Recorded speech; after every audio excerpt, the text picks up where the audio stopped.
I won't keep you too long, but I was sitting down there filled with emotion, hearing all the stories and so on. So my name is Washington. I've been at the Imperial for too long, I think. So I came here as a young lecturer in 1997 in October, having done my PhD at a university which is better than this one. That university is called the University of Nottingham, if you've heard of it. Yeah, so that's where I did my PhD. I'm originally from Kenya. I was born in the western part of Kenya, Lake Victoria. Talking to Professor Sarah Rankin, who is one of the champions of what we are doing today, we were talking about me having been brought up on fish because I was born by the lake. So there's something apparently that fish has, which does good things to your brain. So I'm told. But that's where I'm from. Just to say that I understand the problems that you have all articulated with regard to representation and what happens here. But the message is one of hope at many levels. The first is, I believe that there are at least two frontiers, what you might call the next frontiers. One of them is an area that I specialize in, which is space. Not space where we are sitting here, but space up there. The second one is Africa, the next frontier. And I also talk about the developing versus the developed world.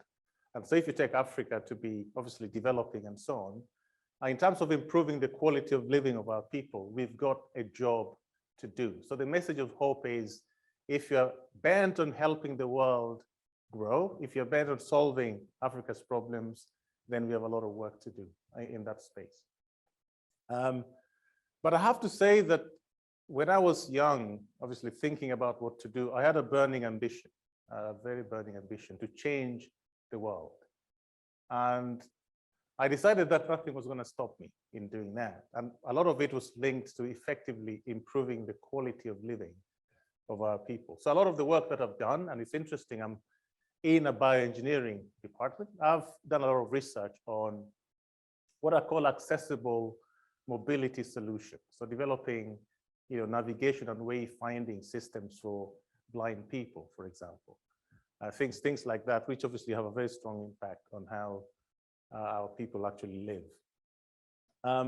So things are changing at Imperial. We have champions, not least your head of department, Professor Anthony Bull, who's sitting over there. And of course, Kemi, Pari, Joseph, and colleagues like that who are doing something tangible to address the issue. So I think we may be looking back and thinking things have been pretty horrible, pretty bad, but the message is of hope. And of course, if you have that burning ambition that I had, we will be able to make change. I'd also like to recognize some of our colleagues who are here. I can see them that you may not know. Dr. Wayne Mitchell is over there, and so they see you. And Dr. Sandy Popola, who's over there.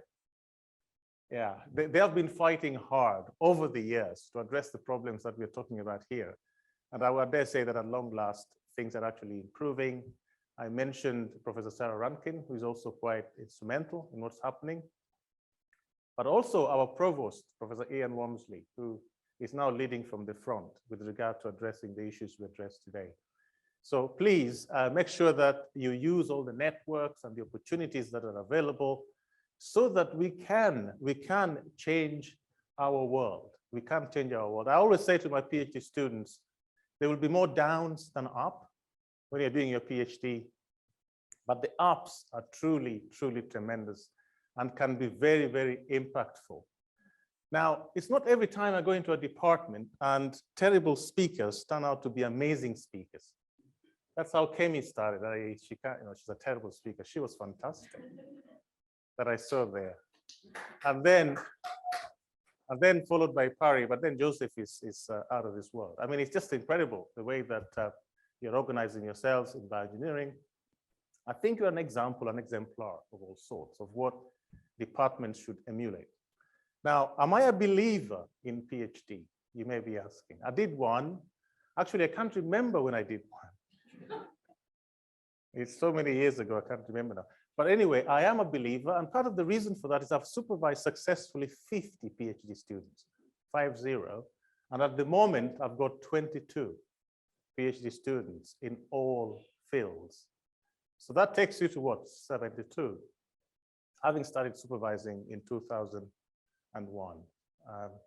And I was also hoping at the beginning that we would start by defining what a PhD is, or what P, H, and D actually stand for. Yeah. Because I was sitting at Nottingham University graduating with my doctorate, and the lady who was sitting next to me from medicine, her certificate was exactly the same as mine. So her name, okay, those were different, my name, but then it was Doctor of Philosophy. That's what it was.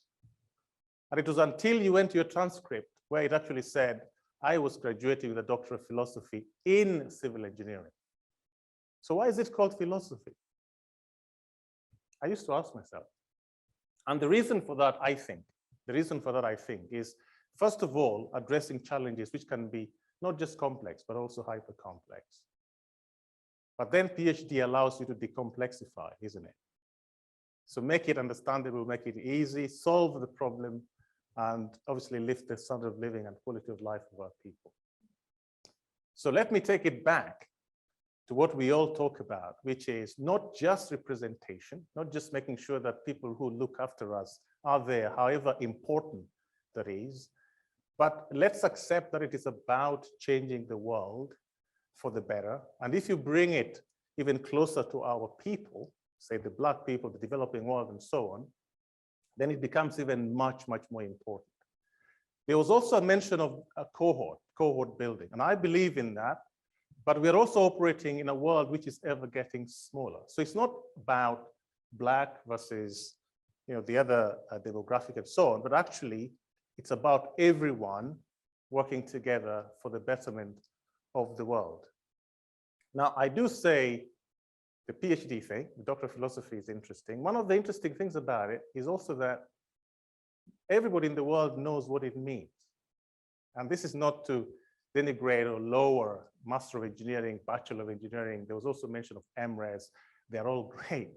But I think when you go around the world and you say you're a doctor, a PhD, they look at you again because they think you have something to say. Yes?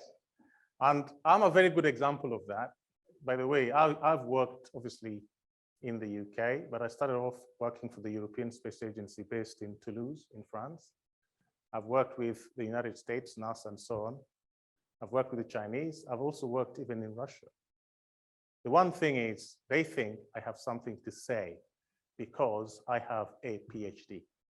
So that's how important it is. And I want to congratulate you also for being here. Those of you who are graduating, many congrats. The gentleman who was here just before me mentioned this, you're living Imperial. I hope you're not living Imperial completely. Yeah, please always come back because you're our ambassadors, isn't it? You're also going to be our mentors in terms of obviously enthusing our young people to continue in this education. But the ambition must be that we use it for the good of our community. We use it for the good of the world.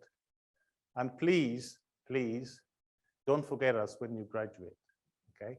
So mine is to wish you the best, to congratulate the department once again for its vision in this particular case and helping us as a community, but also helping Imperial by being a very good example that even the Department of Civil and Environmental Engineering that I lead will follow suit. So thank you, Anthony. Thank you, team, and many congratulations to you all. And I hope to see you. If they don't give you a scholarship under the James West in bioengineering, please come over to me. Yeah. Yeah. Thank you very much, and God bless you all. Thank you.